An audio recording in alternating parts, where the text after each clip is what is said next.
Hi, this is John Linneball from John Linneball Tutoring, and this is Barron's Chapter 6.0, Interpretation of Data.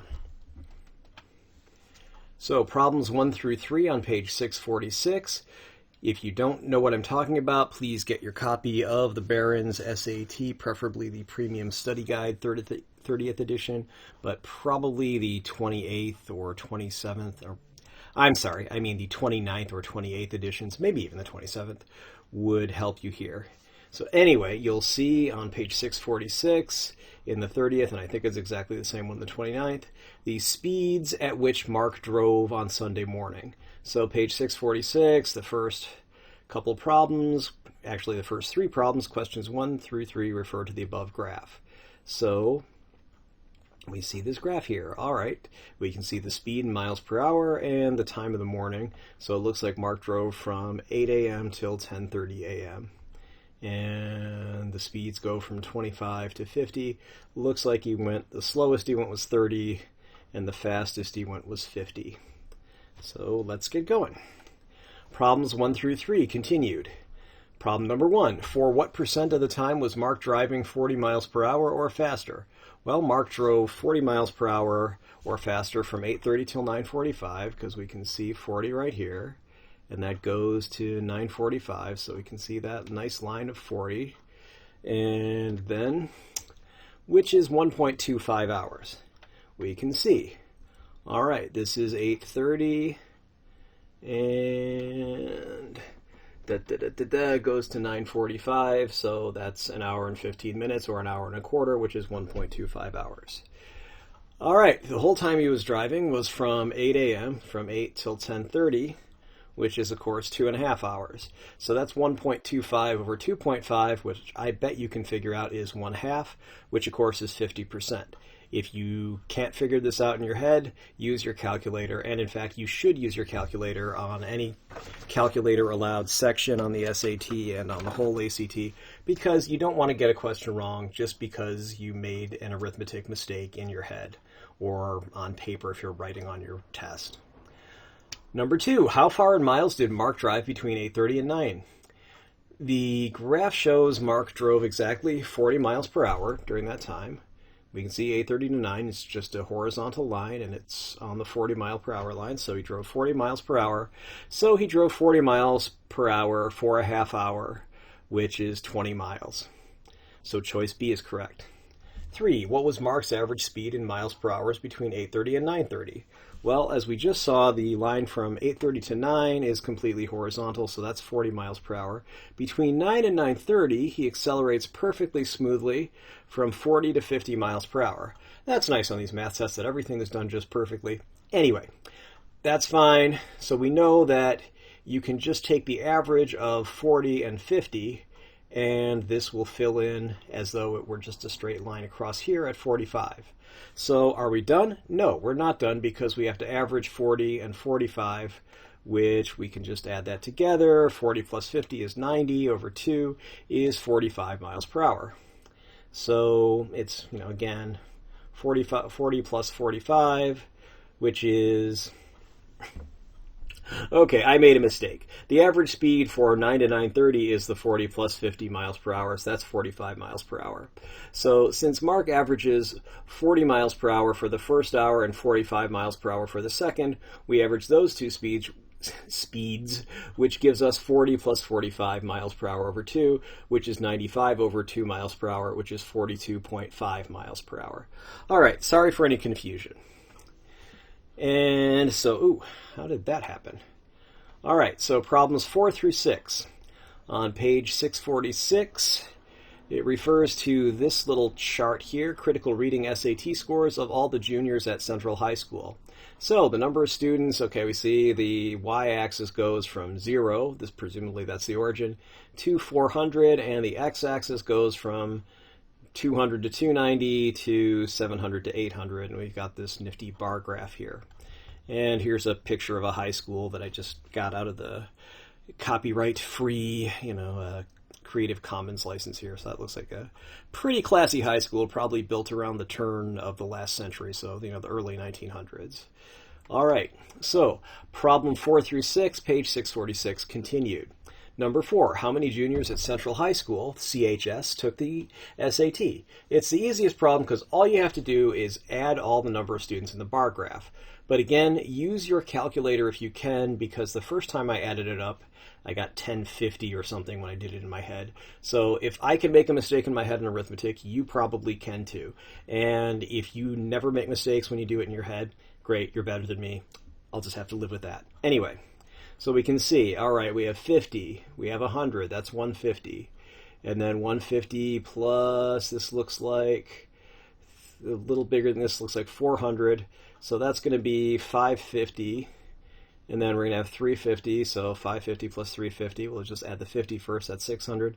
That's 900. Then we have 1050, so that's another 150. Then we have 50, so that's 1100. And yes, I know I just violated my own advice by adding this up in my head. Anyway, so sue me. All right.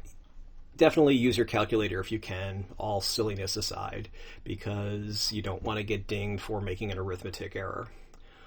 What percentage of the juniors had critical reading scores less than 600? Okay, this one's actually easy enough to do in your head, because once you've got the 1100 from before, you know that, oh, okay, well, it's 150 plus 50, so only 200 out of the 1100 scored above 600, so that means 1100 minus 200, or 900, scored below 600. So then you just go 9 over 11, that's equal to 0.818181. Multiply that by 100%, you get approximately 82%. Or as it says in the answers, choice C, 81 and 9/11%. Once you get close enough to the 82%, you ought to be able to just figure this out. Okay? That's choice C. So how many juniors had critical reading scores between 450 and 550? Let's look at the graph, which you'd have to do here, assuming I can get here. All right. So we have 450, 550. Trouble is it does not tell us at all who got what within here. So all we know is these scores are somewhere between 400 and 490 inclusive. This is somewhere between 500 and 590 inclusive. They could have all scored 400. They could have all scored 490. These ones could all scored 500. They all could have scored 590. We don't know. So if we're looking for what would be in here, 450 through 550, we have no idea. So this is the one time out of many, many times where the cannot be determined from the information given, or choice D, is actually the right answer. You really can't determine it. Normally, this is the math sucker punch answer that you shouldn't choose. The reason I call it the sucker punch answer, it's the math equivalent of the smart kid answer on the English part of it, where it says, let's say they give you a word like sesquipedalian, or, tergiverspherator, or something like that. Average kid your age doesn't know what either of those words mean. So they're going to say, hey, that sounds like a word John Linebaugh would use. Well, that'd be the kids who were in class with me. I'll bet that's the right answer. Then come ask me after the test, be like, oh, the answer to that was red, but hey, good luck with that. And so this is the same thing on the math is, wow, the kids who are really good at math in the class, they would really, really know why you can't determine this, so I'm going to be like the smart kids and choose it. No, only choose that when you know why, or if you know the other three answers cannot possibly be it. Okay? All right, thanks. Problems 7 and 8. I had to do a little paint action here because my copy of the SAT book I have already written in, so I wanted to take out my notes. So problems 7 and 8, page 647, refer to this figure here. Insurance and taxes, they don't give you the thing. So insurance and taxes, they do not give that to you. And this is the 2010 Smith family household budget. Wonder if they're trying to keep up with the Joneses. Ha ha ha. Very old joke. Anyway. So problems 7 and 8, page 647 continued. Number 7, if the Smiths' income in 2010 was $40,000, how much more did they spend on insurance and taxes than they did on clothing? So first we have to figure out what percentage is insurance and taxes. So the other sectors add up to 85%. Use your calculator. Okay, so if I'm going to do that, what I'm going to do is I'm going to get out my calculator. I'm going to use the Windows calculator because I can. I'm using a computer. So we're going to go, okay, 28 plus 22. Pretty sure that's 50. Yep, plus 16. Boom. Plus 5. Plus 3. Plus 11. Okay, so that's 85. Okay, so we know 100 minus 85 is 15. If you don't, hey, we can just subtract 100. We get minus 15. Just change that to a positive. Boom. We've got 15%. So clothing is 11, so what you can do is just subtract 11. Okay, so that's 4%. And we can either use the percent key, which I don't see. Fine, I'll just multiply that times 1%. So it's 0.04 times $40,000. All right, that's $1,600. So the answer is, in fact, 4 times $400 or $1,600. $400 is 1%, so that's what you just do is 4 times 400 if you can recognize that 1% of 40,000 is 400. Anyway, if it's on the calculator section, use your calculator. You just multiply 40,000 times 4%. Boom, you're done. Choice A is right. So what is the degree measure of the central angle of the sector representing insurance and taxes? Since we know insurance and taxes are 15%, all we have to do is set up a proportion. So 15 over 100, that is 15%, is equal to x over 360. Why? Because we know there are 360 degrees in a circle. So x has to be the top, the numerator of this other fraction. So all we do is multiply this by 360. So you have 360 times 15 over 100 equals x. So what I'm going to do here is I'm just going to use my calculator. So boom, 360 times 15 is 5,400, and then I'm just going to divide that by 100. Voila, 54. Okay, let's say by some stroke of bad luck or SAT treachery, they put this on the no calculator section. Then you're just going to have to factor. Factoring is for all you people who took the SAT before you were allowed to take a calculator. Like me, you had to do the old school where you factored everything, and usually they were pretty easy numbers to factor like this. So we know 360, okay, we know it's 18 times 2 is 36. Then 10, so 18 times 2 times 10. So it's just going to be 36 times 10 or 18 times 20, whatever you choose. 15 we can break up into 5 times 3. Why did I break it up into 2 and 10? Well, all right, I know that 100 is going to be 20 times 5, so it's 10 times 2 times 5.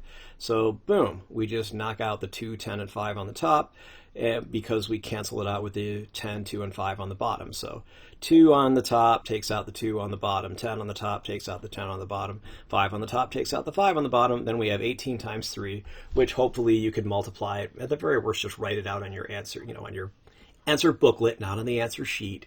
And I guess question booklet, I should say. Write it, and you'll get 18 times 3 equals 54. All right, so that's pretty easy, right?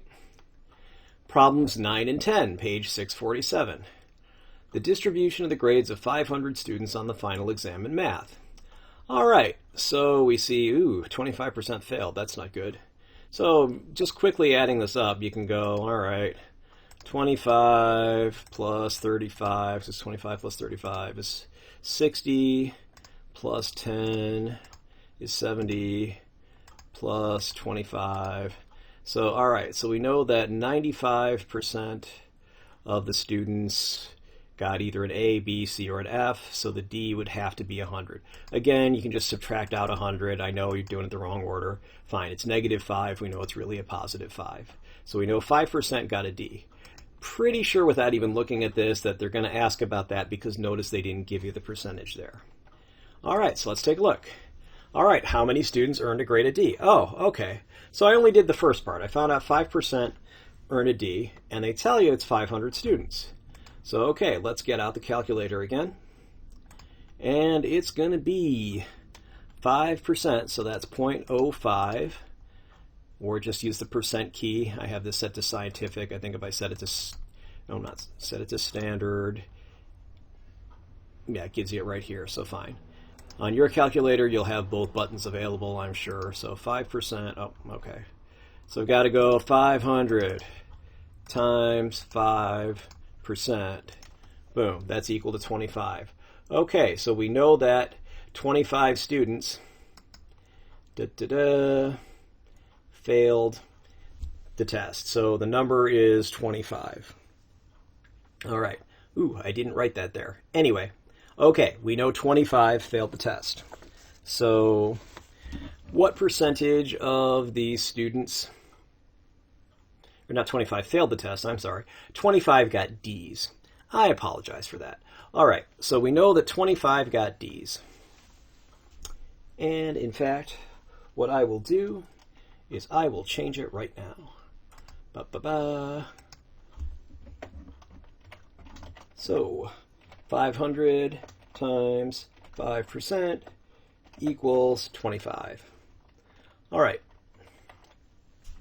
And then we'll go back to the reading view here. All right. So 500 times 5% is equal to 25. And what percent of the students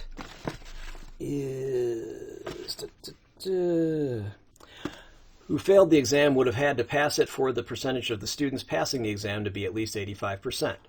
All right, so we know 25% earned failing grades. Why? Well, because they told you right here. So it's 25%. And we know there's 500 students, so it's really easy to multiply 125 times 25. Sorry, not 125. I just gave the answer there. It's 500 times 25%, which is 125. So we know 125 earned failing grades. So 75% pass. So we need 10% more of the total to pass. 500 students, 10%. You should be able to figure out that that's 50. If you can't, don't beat yourself up. That's fine. You just go 500 times 10% is 50. Okay, so we need 50, so we need 25 more to pass. Or sorry, 50 more to pass. Okay, we need 50 more to pass. So 50 over, okay, 25% of 50 is 125. So then we just need 50 over 125 because we know 125 actually failed. So that's 0.4. So that's, just multiply that by 100 and you get 40%. So 50 times 25, 50, I'll try that again. 50 over 125 times 100% would have to have passed. So it'd be really easy. You just go 50 over 125, which is 0.4. Then we're just going to multiply that times 100%. So that just becomes 40. So basically 40% more would have to pass. So you can use your calculator or factor it. You know, in that case, you just go 5. Okay. 5 times 5 times 5 is 125. And 5 times 10 is, you know, it's going to be 5 times 5 times 10. So, you know, that would look something like this. Where we would go. Here. Okay, that's just going to be 5 times 5 times, okay, 5 times 5 times 2 over 5 times 5 5 times 5 times 5, and you can see they cancel out. Boom, these go, boom, these go, so that's 2/5, which you should know is the same as 4 over 10, which is just going to be 40%. Okay, we're not going to save that. Anyway, what we're doing here is we found out that that's 40%, and hopefully that is the end of the questions here.